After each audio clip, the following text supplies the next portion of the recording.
Hey, how are you? Welcome back. Good. How are you? I Thank love you. having you on the show. We were talking a little bit earlier about trade shows and how folks try and embrace relationship development through trade shows and networking events and conferences and stuff like that.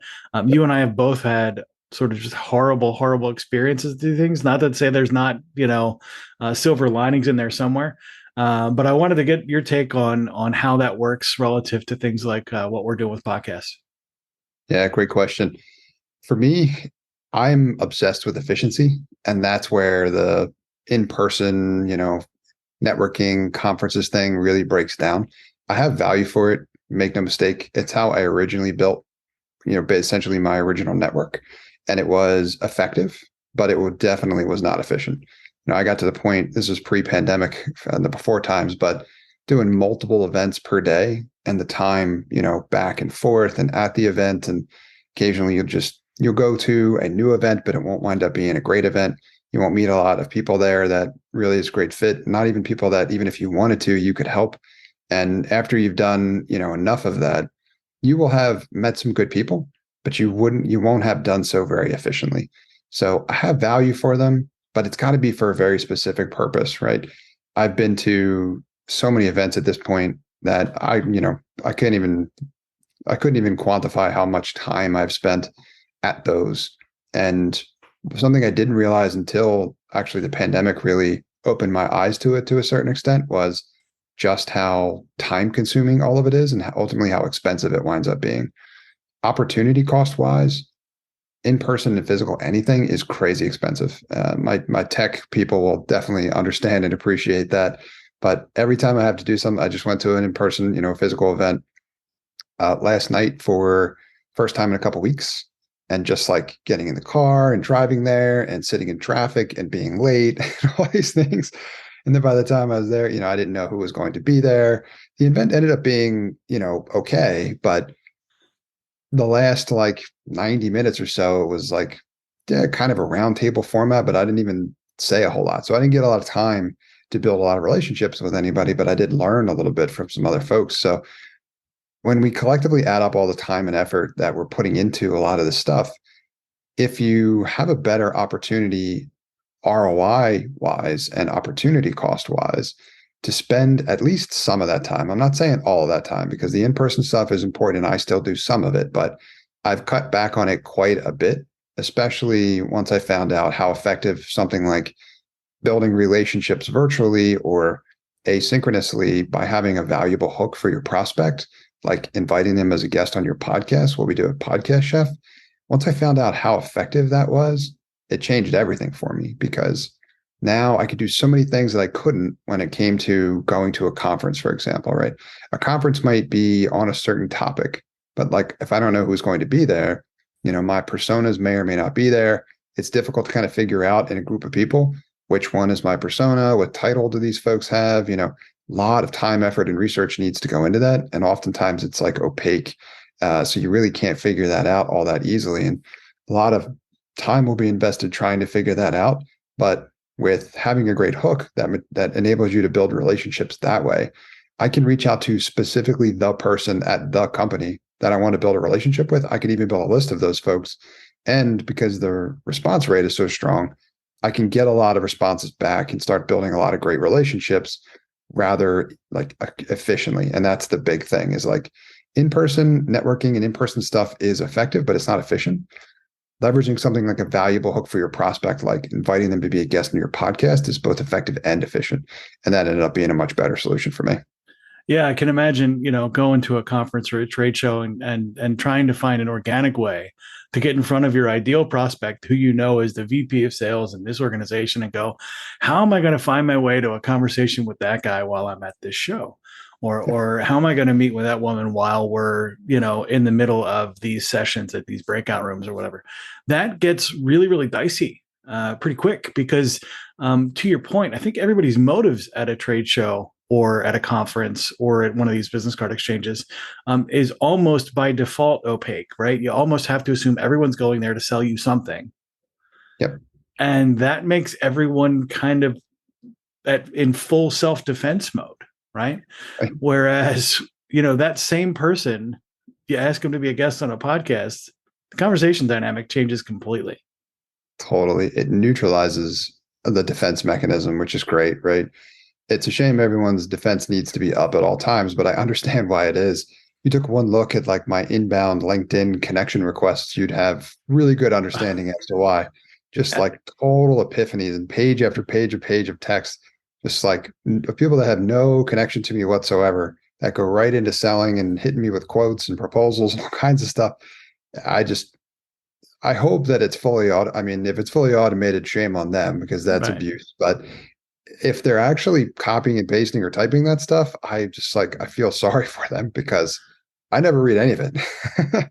I disconnect from pretty much all of that kind of stuff. And so does everyone else. Like those things just don't work. So I don't really understand why people feel a need to kind of invest in that kind of stuff. But what I will say is even on platforms like LinkedIn, where a lot of that noise is common, even for someone like myself, and it has happened to me, right? When people actually have something to offer me of value, I do respond. Where if someone comes to me and is like, and they have before, do you want to be a guest on my podcast? I'm like, yeah, let's talk about that. Like, tell me more about the show, right? And immediately I'm in a conversation with someone that I wasn't expecting to be, and I'm interested and engaged because they've met me somewhat halfway, right? It isn't just all about them, right? I don't know why anyone thinks that striking up conversations or having relationships is supposed to be all about talking about themselves. It should be all focused on who you're talking to. It's taken a long time for people to kind of figure that out, but even for the ones that have, they still go way too hard, way too soon with something, and you just ruin it from the beginning. So instead, I like to keep it short and sweet and offer something of value so that we can actually get to a conversation relatively quickly and then figure out, is this going to be a good fit for the show? By the way, do you have any problems or challenges? If so, I may be able to help you out. And, not all of those are going to turn into deals right away or whatever, but some of them will over time. And that's really all I need to be as successful as I want to be.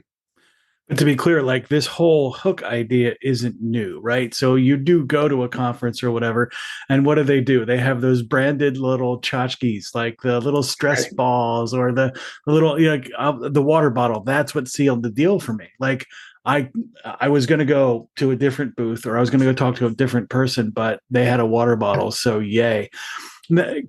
Comparing the hook or the giveaway, the takeaway, whatever it is, the item of value, the MacGuffin, as it were, podcasting is just outrageously more powerful. I think in so many ways, not the least of which is it creates valuable marketing content for the future, right? Totally. So it's not just like, hey, here's my USB stick with my latest 5 proposals and a white paper. Yep. It's, hey, let's talk and build that relationship. Let's cut right to the chase in a way.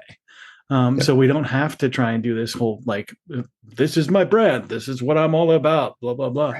Right. It's a much more compelling hook than anything we've made, I think, so far. And so with that kind of stuff, lead times for things like business cards and tchotchkes and all that stuff just goes away. And when's the last time you had business cards printed? That's the thing is like I couldn't even tell you. And before it was all the time because I was going to all these physical in-person events and I was handing them out like crazy. You know how many responses I got? Next to none. What are most people doing with most business cards? Probably going right in the dumpster. It's Yeah. like, the whole thing is so goofy that, we can't, these weird exchanges because we're just trying to be, I guess, respectful of one another. But in the end, there's plenty of those like, attempts to build relationships or just hand out business cards for folks that don't actually turn into anything. So instead, it's really great. It's just like I liken it to the experience of watching a sports event on TV versus actually being there. Now, I know that's for different target markets, right? As in, it's more about the experience when you're there. And I can appreciate that. But if I'm a hardcore fan and I actually want to pay attention to the match or the game or whatever, there's an unparalleled opportunity for me to watch based on the modern technology they can provide me right in the comfort of my own home. Watch TV, I can see the replays, I get as close as you possibly can to the action, and I don't even need to go anywhere. That's kind of the type of realization that I had once realizing that I can form these relationships with folks completely asynchronously and virtually and cut through all the noise without spending a lot of time and money to do all of it in person, right? And I'm not saying you wouldn't do some of it in person, that there's value for that too. But in terms of starting it, it's so difficult. I remember being at a holiday party years ago, and it was really well attended. This was again before the pandemic, so before times, but I met someone and we had a good conversation, initially as we were working on building the relationship and whatnot, but came to find out that, what they were doing was just so many levels removed from what I was doing that there was really no way we could connect each other to someone that would be a good connection, because our worlds were just separated by too many layers. Had we known that, right? Given and it's not that we wouldn't have wanted to kind of spend time speaking with each other or building a relationship, because that's not just what it's about. But again, the opportunity cost, there were lots of other people there that either one of us, had we known, who else was in the room, or we could see, like a Sims character with an online profile hovering above your head, like who's the person that you more than likely want to talk to before you start talking to somebody like that. We both probably would have gotten more out of that time invested. And that's kind of what it's about for me. Gotcha. It's interesting you say that because, no, again, back to that kind of whole defensive nature, right? When you go to these things, you're constantly worried about it. I mean, how many times have you gone to one of these kind of events where you like hand out business cards and you're trying to circulate through the number of people to find the one person that's going to, be the great connection you got out of the event. And then, even in that journey, you come back to the office and it's not better.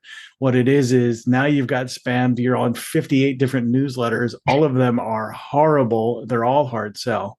And you had, maybe how many at bats at those things, right? If you try and have a 5-minute conversation with somebody at a show, or if you have a 10 to 20 minutes, something to get, into a little bit of depth, you're still not going to get through the 3,000 attendees at a conference or whatever, right? The numbers just don't work.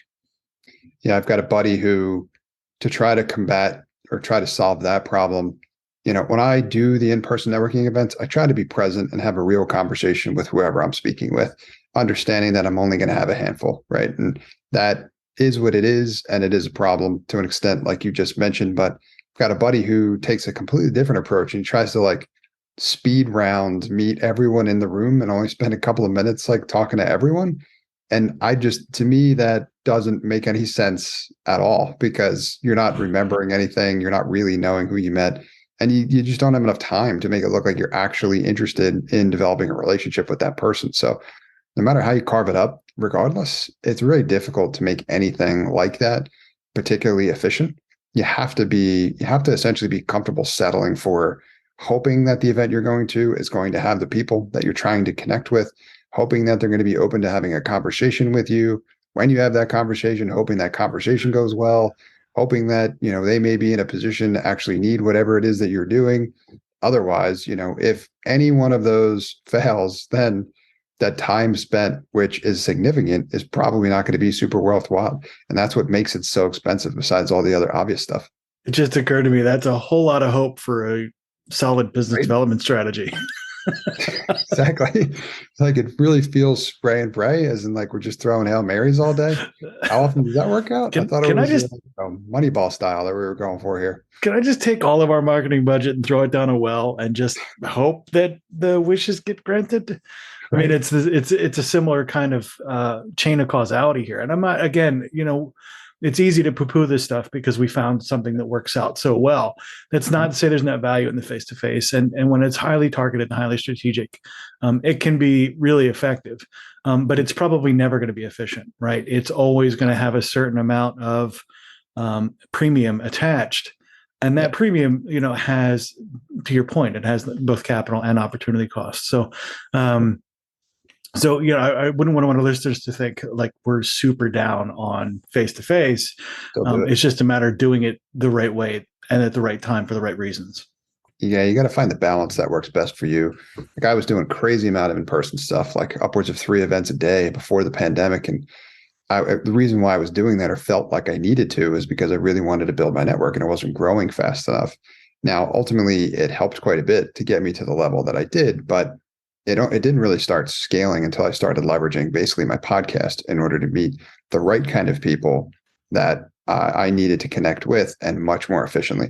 You only have so much time, right? It's like you can't make more time. So the only way you can hope to improve your results is by putting that time to better use. And that's what ultimately podcasting helped me do. It's interesting you say that, because the other side of the podcasting conversation is when you create content and put it out there, you're beginning to build relationships with folks at volume and at scale in ways that you don't get, when you don't have a platform like that. So there are ways to start that relationship development by putting content out there. I've had people that, first time I've met them and they're like, yeah, I've been listening to your show for a bit. I feel like I know you already. How's your dog Jake? And I'm like, great. It's weird, right? Like it's almost like, wow, like you really know me. Like it's really wild. Normally at conversation where I just met someone, I wouldn't have got to that level of conversation for maybe multiple like dates and times of us having spent quite a bit of time together. You know what I mean? Yet with the podcasting, it's really interesting. There's this like asynchronous relationship building going on that you're not necessarily even aware of, but people are coming to think of you as an authority. They're understanding the way that you think, the strategies you recommend, the things you say, how you say them. They become easily able to kind of recognize your voice when they hear it as well too. And then there is this kind of like celebrity effect, which is really interesting.